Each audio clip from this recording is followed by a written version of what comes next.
Hello everyone, Chris Ward here from IT Pro TV, talking to you about the project management framework known as Prince2.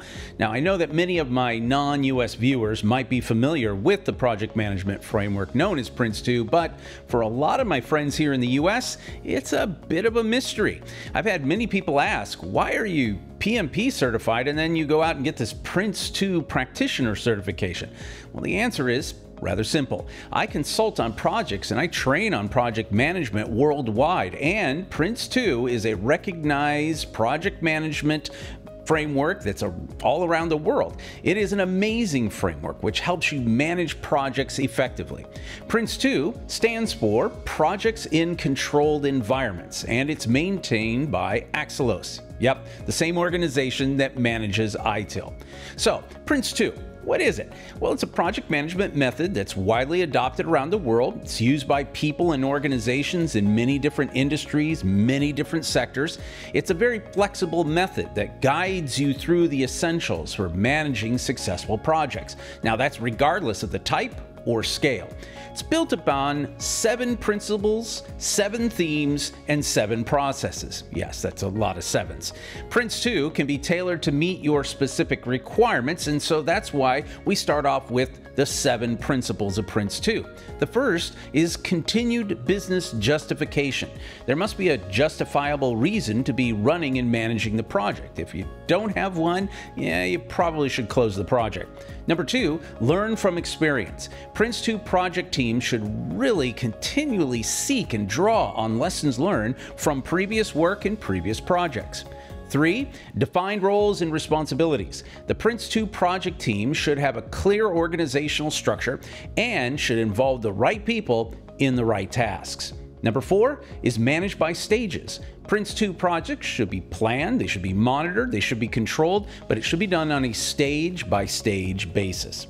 Number 5 is managed by exception. I know, that one's a little strange, doesn't it? But think about this. People working within the project should be given the right amount of authority to effectively work within their environment. In other words, give them enough room to maneuver and the appropriate authority to manage for those exceptions. Number 6, focus on products. Prince2 projects focus on the product definition, the delivery, and the quality requirements. It's all about that end game, that end product that you're producing.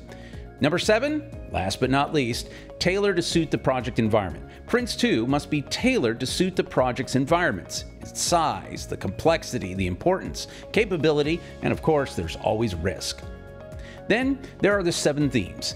These describe the aspects of project management that must be addressed in parallel, so you're doing it all the way throughout the project, and these 7 themes explain the specific treatment required by Prince2 for those disciplines and why they're necessary.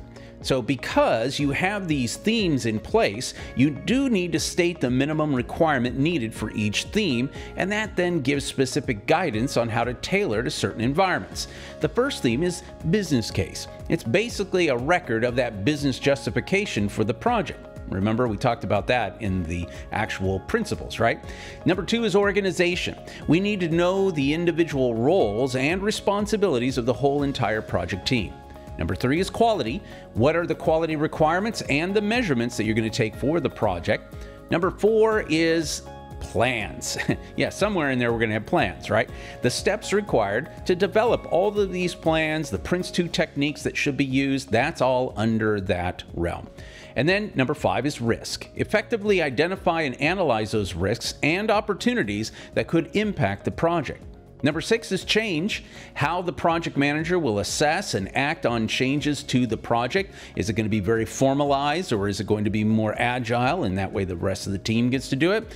And 7, progress. We need to assess the ongoing viability and performance of the plans and how and whether the project should proceed. Finally, there are 7 processes of Prince2. I told you. Quite a few 7s. This essentially is the life cycle of the project, from the initial idea to the project closure. Each process provides checklists of recommended activities, related responsibilities, and guidance about how to tailor to a specific environment. Number 1 is starting up the project. Number 2, directing a project. Number 3, initiating a project. which brings us to number 4, controlling the stages. Number 5, managing product delivery.